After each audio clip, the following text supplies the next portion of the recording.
how horrific things were in Liberia, this is a momentous day. I was in Liberia this fall, and I watched as burial teams roamed throughout the country, burying the dead.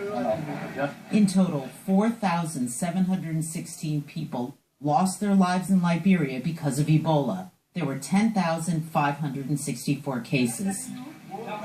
The Liberian people certainly showed a lot of ingenuity in dealing with this outbreak.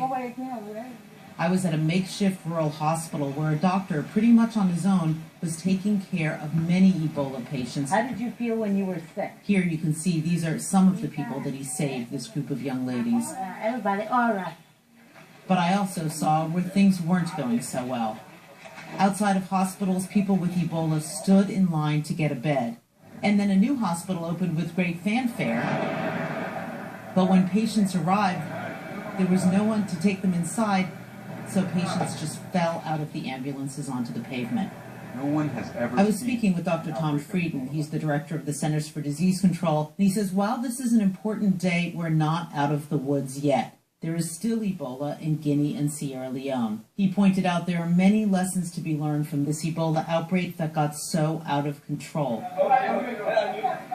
The public health infrastructure in Africa needs to be built up. Also, too often, he said, politics played a role. Local leaders of the World Health Organization didn't want outsiders to come in, he said, and help. He said the global health community needs to make changes so that the next outbreak doesn't get out of control. Elizabeth Cohen, CNN, Atlanta.